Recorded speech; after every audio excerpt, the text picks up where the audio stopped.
What is going on, Palamigos? The one true Sir Salty here. If you're like me, you're probably loving Palworld right now. And what's really not to love? It's basically Pokemon with guns. Well, I mean pals with guns. It's just wicked. Really wish I could rely on YouTube money to allow me to stay at home and make all these kind of awesome videos. Well, awesome being an operative word there. And just pump out all sorts of content for this game, Palworld.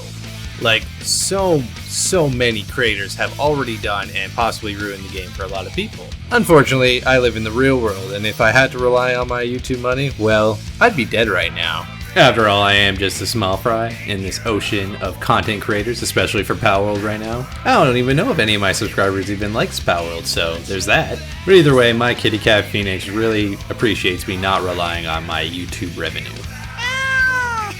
Yeah, he doesn't like that, so you should probably like and or subscribe, just so we can keep doing our thing. Yeah, that's right, kitty cat subs. Yeah. Well, let's just dive into what you're really here for.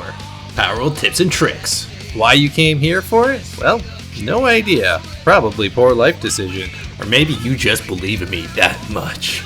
And I thank you for it. So let's get right into it with Palworld tips and tricks.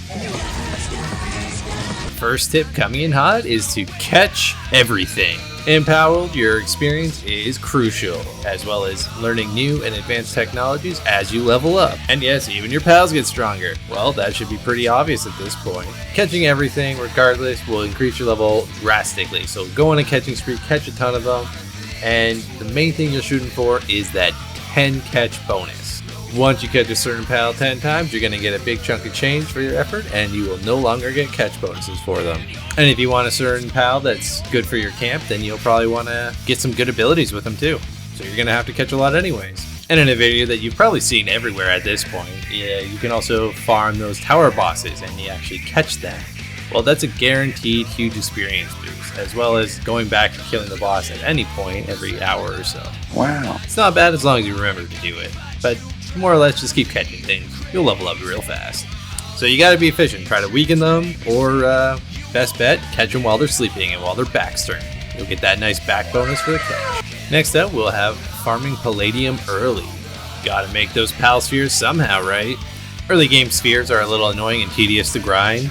An easy way early game is to remember that the Palladium that you farm for making spheres will always be near water, so maybe make a base near there and you'll be swimming in spheres in no time. Or once you get good enough miners, you can just farm rocks infinitely to then turn into Palladium ore as well. Another way is also having the Pal Vixie, who has an ability where they dig up random things while they're grazing at a ranch. They will dig up all kinds of random nonsense, which is pretty awesome, like arrows and pal spheres and other materials. Go out for the day, come back, and yeah, you'll be surprised with how many you get. They can be found near the Desolate Church, kind of like in the reddish area on your map. This next one is a little difficult to explain, but I'll do the best I possibly can. It should be kind of simple enough to, once you've assembled a group of pals, that you see which ones kind of stand out to be more of like buddies that stay home at your base and kind of do stuff for you, which is always nice. It's nice having more efficient slaves to do your bidding. Abilities such as Workaholic and Die Lover and all this stuff play a factor in, and it should be pretty obvious which ones stand out for best workers. You always like to have pals that have handicrafts so they can actually help you build stuff while you're gone, and miners and lumberers and all this stuff that all come into a factor, yada yada yada. Just make sure you have a good variety. That's plain and simple. Catch a lot. You're going to have a lot of different abilities to mess around with. Just go to routing is a different thing altogether though. You want to make sure you have plenty of space, usually flat land, to kind of lay out all your stuff and try not to get them too in the way of your pals, because they do kind of get a little glitchy. They sometimes go up on hills or they're on top of trees. It's kind of weird, but generally as long as you kind of keep your base a little more open, they should do fine. I made one of my bases by the cliffside, and half the time they're either stuck on rocks or trying to get down below, but they're stuck on the cliffside, and it's just a mess. I don't understand why. And I can't even lift them up half the time. I just kind of have to spawn them back at the pal chest, and hopefully they'll figure things out and maybe not die of hunger. So it's kind of weird, but just try to make things a little spaced out. Also, anything placed in containers in your base, this is a very big tip. Anything that's in containers can be used anywhere in your base. It's super useful. So just have containers around and make sure, because gatherers will just put them in chests. If you have something in there, they'll throw copies of it in, like rocks or wood. They'll try to keep throwing it in. Just put storage. Oh, they're so helpful. Just have them. Just have them. And the next thing we're going to talk about is Pal Gear. Built from the Pal Station, you will unlock technologies that have to do with your pals being more awesome. This is the most useful thing to tech into early on in your game. You know, you got your saddles for flying or your ground mounts, and just so super essential. You get the elk thing you get very early. What's its name? Ichthydir? Yeah, that thing. It's pretty good. It's got a double jump. It's pretty neat. It's got a sweet rush attack too. Pretty neat. Nightwing is also a great flyer early on, but there is also better solutions too if you want to go exploring a little bit. Vanworm is an excellent flying type, as it is much stronger than Nightwing. And you can even use pals as gliders too. That's a great solution, and you get some crazy speed from it. Dire Howl is also a very fast ground mount, which is definitely useful.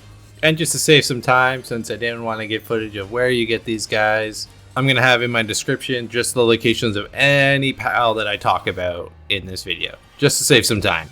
But there's not just mount-specific pal gear. There's also offensive gear, which is such a strong power boost. Early game, you'll see Fox Sparks, which is great because you can team up with it and use it as a flamethrower. It's wicked. Or if flamethrowers aren't your thing, you can team up with Lifmunk and make it have a machine gun and just ride on top of your shoulder.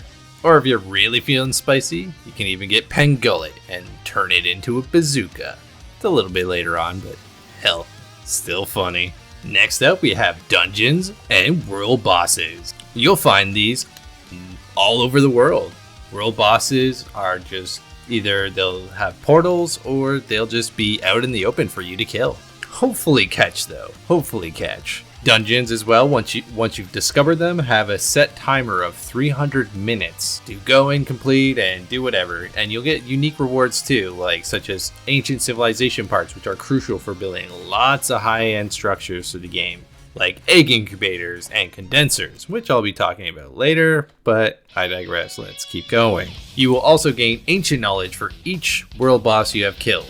These will unlock your purple tech trees, which is mostly just for animal feeding. You get a grappling hook, you'll get the bazooka sphere shot. Yeah, it's a couple cool things. Nothing crazy, but pretty cool.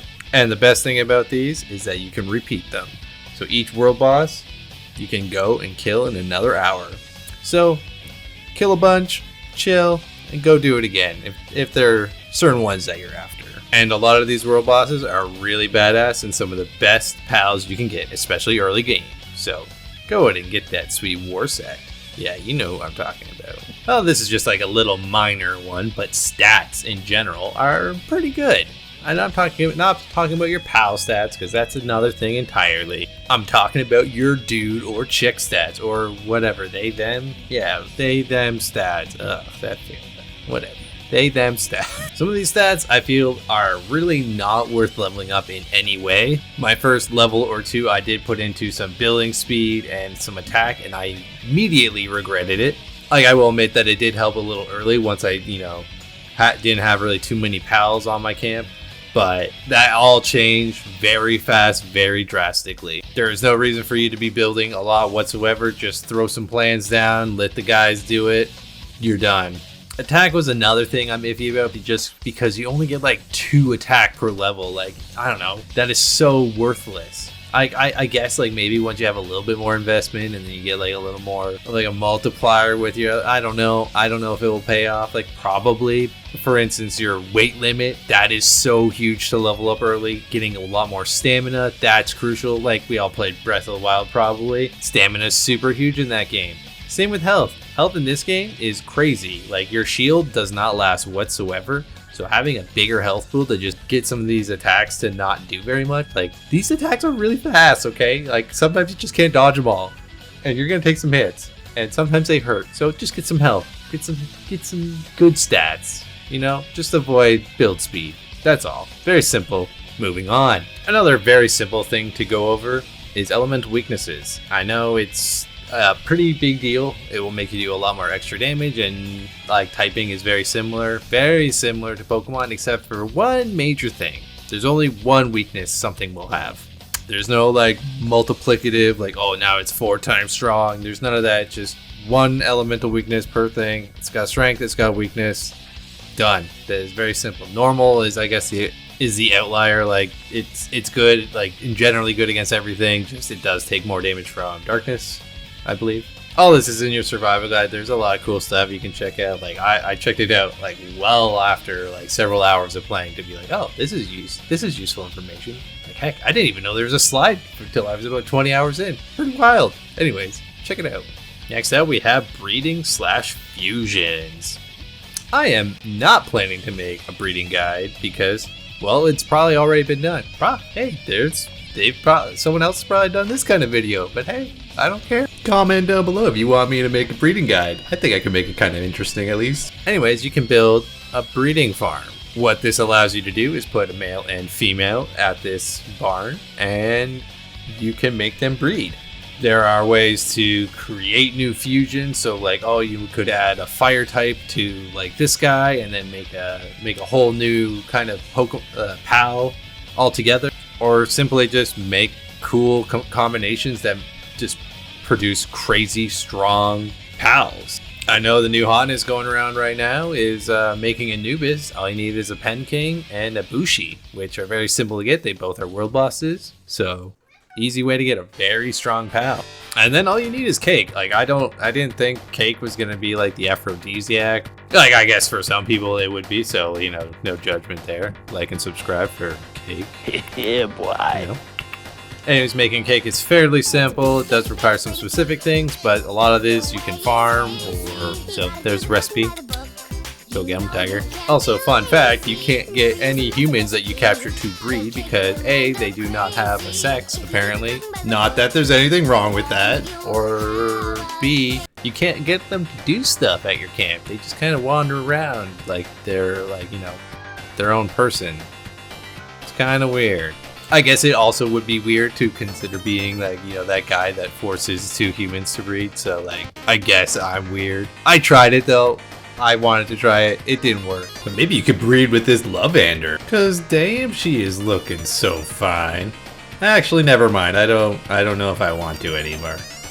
Oh my god, there's so many of them. Why? Why do they want to breed with me now? Alright, let's move on from that. Well, this is why I kind of explained breeding a little bit first. For with breeding, you can create better versions of pals. Pals will also pass down abilities if I didn't explain that at all, which I definitely didn't. So this is the way to create more power for your team, you know, pass down really good passives. I think you have like 4 or 5 different abilities on a guy now. Like it's crazy what I've seen so far. But the condenser is where you'll get a much bigger bang for your buck as well as the massive power increase for like your perfect pal. It will require a lot of tedious work though. Like if you do have a really strong pal that you like, you're going to have to catch multiple copies of the same pal. I think for starters, your first condense will be 4, and then it goes to 8, then 16, and then you're catching a lot of the same guys. It's crazy, but these will give big power increases to their natural attack and defense and health, as well as it will level up any of its pal ability.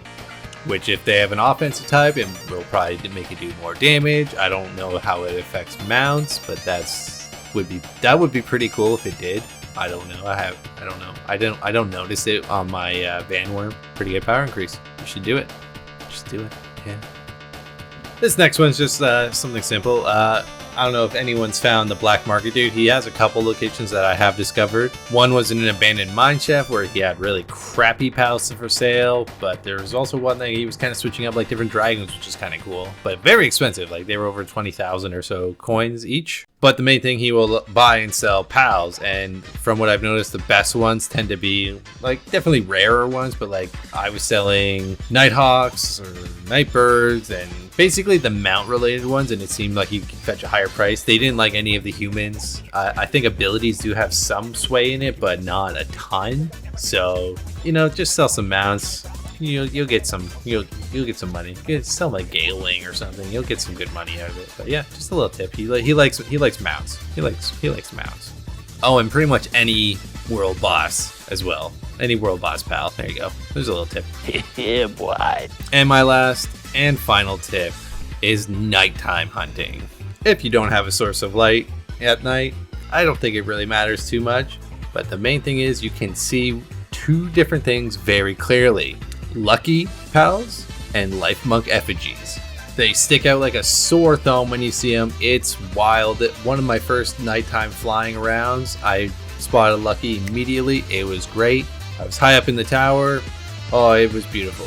The Lifmunk effigies are very clear and visible. Like you can see fast travels, which is alright too, but those are your main things. It's an easy way to just run around and collect them because they are directly linked to your capture power. I didn't talk about shrines, but I think they're very self-explanatory. You collect some pal essence and you can upgrade your passive stats on pals. Whatever, that's cool. It's a little bit of an increase. It's not great. It's pretty good once you have the good pals, but it's just a very easy way to visibly see these things. I'm sure people have maps already, so you can probably follow those around, but I don't know. There's too much information out there already on this. This is wild, but I don't know. Maybe something here helps. I don't know. Oh god, this turned into like a 16-minute video. The longest video I've ever done, probably. Just kind of rambled nonsense for a while. Like, who's still here listening to this? Whatever. Anyways, those are some of my tips. I don't know if they've helped. Again, I just wanted to put it out there. It's my own video. Hey, it is what it is. If you liked it, drop me a like. If you have something else you'd add, I'd love to hear. I would love to hear some tips from anyone who watches this. Hey, I'll give you a tip, big boy. Huh? Anything. You say, hey, do a better video next time. Hey, make it shorter. Hey, that's a great tip. Thank you very much. Can you please like and subscribe? No, I'm not doing that again. Come on. Anyways, thank you for watching. Catch you on the next one.